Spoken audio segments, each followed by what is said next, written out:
You, my friend, have more courage than you realize. You are capable of doing things you don't know you can do. Yet. There may be one thing standing in your way of that knowledge and confidence. It's time to add fear busting to your resume.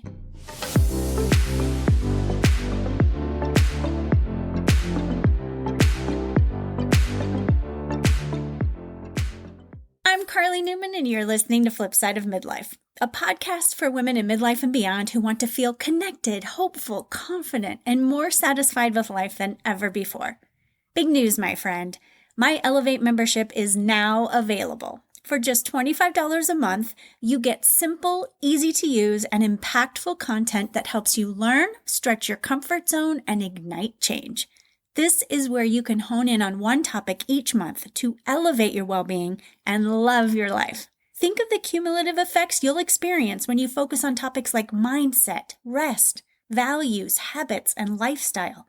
Visit my website, flipsideofmidlife.com, to learn more about Elevate and each of the ways that I help you thrive. Wherever you are on your journey in midlife and beyond, there's a space for you to tap into my positive vibes, knowledge, and experience. One of my greatest joys is to help you tap into positivity to explore the endless possibilities on the flip side of midlife. Fear floats around underneath a lot of what's happening in midlife and beyond. From aging to empty nesting to getting closer to retirement, fear can have a heyday if left unnoticed or unchecked. The past 3 episodes are about different facets of managing your fear, so I invite you to listen to each of those if you missed them. They help you notice, work with, and honor your fear, which lead you to a place where you can release your fear. And that's why I'm showing up here today, to share some of the benefits of letting fear go and a few strategies for sending it on its way. Grab your journal, notebook, or favorite app. You may want to take some notes here. Listen through to the end if you're not in a space to write, and I'll include the time marker in the show notes and transcript so you can come right back here when you are. As you get more adept at uncovering your fear, you'll inevitably find fears that hold you back. But it isn't always easy to pry them loose, so you can send them on their way. When I'm in the midst of creating change, I find it helpful to know how things might be different on the other side of that change. I'm guessing you might too, so allow me to share a few reasons that may motivate you to release your fear. The first is a sense of freedom. Letting go of fear that holds you back is liberating, my friend. It feels so good to explore new opportunities and experiences without those self-imposed limitations. It's like the world opens up and you become more curious, creative, and innovative. It's easier to see things from a different perspective, and new possibilities appear in front of you. Another reason to let go of unproductive fear is to boost your emotional well-being. Stress and anxiety are good friends with fear. When you release fear that holds you back, it's easier to feel calm and find a sense of inner peace. The third reason to release fear that holds you back is the positive effect it has on your relationships. Without those fears holding you back, you can be authentic in your communication and build trust and understanding. Vulnerability shows up and allows you to foster friendship and intimacy. Now that you have solid reasons to release the fears no longer serving you, it's handy to have strategies for sending that unwanted fear on its way. Lucky for you, I have 3 for you to try. The first is probably my favorite, and that is to create a personal ritual or ceremony. Think about what may be symbolic for you, and it may differ based on the particular fear you're releasing. Maybe it's a meditation where you visualize sending your fear off into the sky. Perhaps it feels good to write the fear down and burn it. Or maybe you head out into nature and tap into your creativity to release the fear there. The key is to release the fear and the hold it has on you.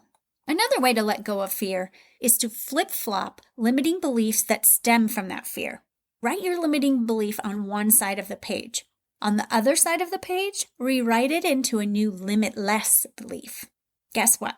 You now have a positive affirmation to repeat several times a day. Track proof of your new limitless belief by writing down the instances when you see it as accurate and true to who you are. Write down when you're proving it right. Write down the reasons your limitless belief supports your well-being and leads you to the life you want. Your focus on what does serve you helps you shift your mindset and brings beautiful possibilities into your life. The third way to release fear is to break it down. When a particular fear feels big, deconstruct it. Write down the small components of the fear on one side of a page, and on the other side, how you can debunk each one of them. Determine how you can invalidate each of those small pieces and, if needed, the actions you will take to prove them wrong. The big fear fizzles when you do. I hope these reasons and strategies help you release fear that no longer serves you, my friend. Knowing and using them can help you boost your well-being and feel really freaking good in midlife and beyond. If you want to chat with me about your fears or ask for my advice or opinion on something else, schedule a 1-hour spot during my wellness hours. I set aside time on Wednesdays and Thursdays to help you with your wellness questions, challenges, and concerns. Head to my website, flipsideofmidlife.com, to learn more and to schedule a time that works for you. Next week kicks off a month you won't want to miss. Each week in May, I'll be here with different ways to help you laugh, frolic, and add more fun to your life. So what are your thoughts about today's episode? I'd love to hear from you, my friend. Email me at Karli@flipsideofmidlife.com to share what resonates with you most in this or any of my episodes. I'm so grateful for you tuning in. Thanks for listening to Flipside of Midlife. Will you help other women in midlife and beyond find this podcast? Please do. Tell your friends or take a moment to follow, subscribe, rate, or write a review. I can't tell you how much I appreciate it.